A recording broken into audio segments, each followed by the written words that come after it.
we saw how a simple microscope works. Let's do the same thing for a compound microscope. Now this is how a compound microscope looks like. So what we have is we have an objective lens. So this is the objective lens and this is the eyepiece. So these are the two important lenses what we have. Now an object AB is placed beyond the focal length f0 for the objective lens. So what we have is, so this particular distance, we'll call it as u0. So this is f0. Now the same f0 will also be here. So this is also f0. Now an object AB is placed at u0 for the objective lens. The image of that is formed at a dash b dash. So what we have is this, let's call it as v0.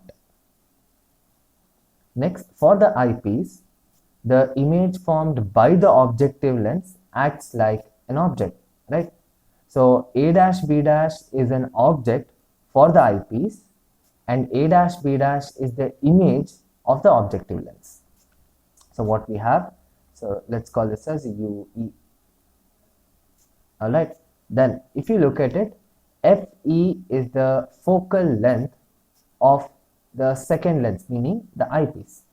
So we have this to be FE. We have FE to be the focal length of the eyepiece. Now, an image is formed. Remember, this is a virtual image. A virtual image is formed, that is A dash B dash at some distance. So we'll call that distance as, let's say, D. So D is the distance at which the virtual image, the final image, is formed. So this is how the compound microscope looks like. Now, one construction what we are doing is we are extending A dash Q so that A dash Q is equal to AB. Alright, so A dash Q is equal to AB and then we join that with C dash. Now, important thing is angle. So what we have is, so this is angle alpha and this is angle beta. Alright, so we have Q C dash A double dash as alpha and A double dash C dash B double dash as beta. Alright, so let's try to derive how the magnification goes.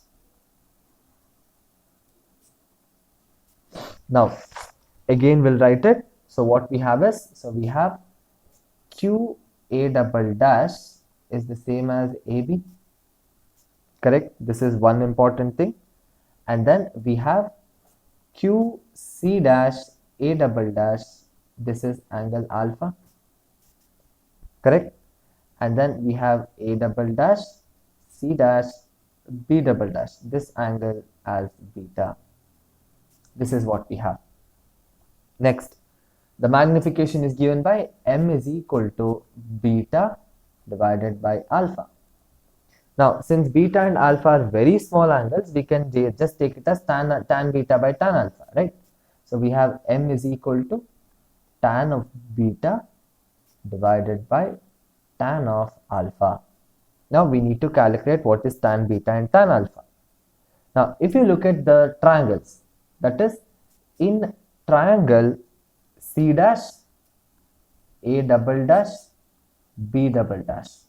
Now, since this is a right angle triangle, we have tan beta is equal to A double dash B double dash divided by C dash A double dash, correct? Then we have to find out tan of alpha. So for tan of alpha, we take triangle C dash A double dash Q. Alright, so in this, tan of alpha is equal to A double dash Q divided by C dash A double dash. So this is what we get as tan beta and tan of alpha, right? Now we have m is equal to tan beta, which is A double dash B double dash by C dash A double dash divided by A double dash Q divided by C dash A double dash. these two gets cancelled. So we just end up with A double dash B double dash divided by A double dash Q. Right. Now, what is A double dash Q? That's the same as AB. So we have M is equal to A double dash B double dash by AB. Alright. So this is what we got. Now, what we are doing is we multiply and divide by A dash B dash. Now, why we do this is we can write the same M is equal to A double dash B double dash by A dash B dash into A dash B dash by AB. Alright. Now, if you look at this, A dash B dash by AB is the magnification produced by the objective lens, and A double dash B double dash by A dash B dash is the magnification produced by the eyepiece, correct? So we have M is equal to ME into M naught. So this is the magnification by a compound microscope, right?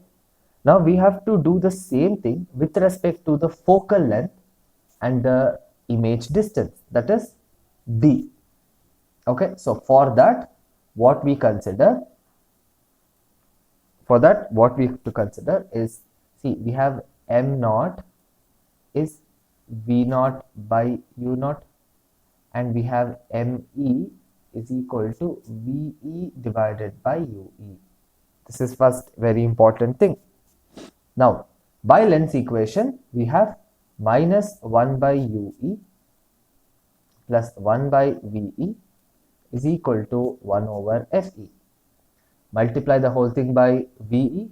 So we have minus VE by UE plus 1 is equal to VE by FE.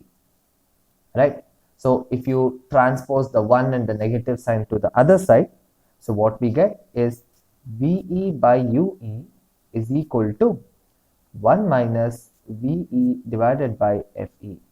Now what is VE by UE? ME, correct? So we have ME is equal to 1 minus VE divided by FE. Now if you look at the figure, VE is nothing but D, and since it's in the opposite direction of the light, so we can take VE is equal to minus D. So substitute that here. We have M is equal to 1 plus D divided by FE. Correct? So this is what we have. So which is ME. So ME is equal to this. Right? Now look at the equation. We have M is equal to, the final magnification is what? ME times MO, right? ME is nothing but this, and MO is V naught by U naught, correct? This one. So if you substitute that, we have M is equal to M, which is V naught divided by U naught into 1 plus D divided by FE. So this is what we have. Now, since the distances whatever we are considering, we have to even consider the Cartesian sign. See here, U naught has to be negative, correct? And U naught is almost equal to F naught. So in place of U naught, we can substitute F naught with a negative symbol. And V naught, if you look at it, it's almost the length of the whole tube. So what we get here is, once we apply the Cartesian symbol and everything, so we'll have M is equal to minus L divided by F naught into 1 plus D divided by FE. So this is what we have as the magnification of a compound microscope. So remember this derivation very well, because here we have many variables, which is the object distance for the objective lens and the image distance for the eyepiece, and then we have the length of the tube. We have all the things. So combining all of them, we'll get m is equal to minus L by F naught into 1 plus D by Fe as the magnification produced by a compound microscope.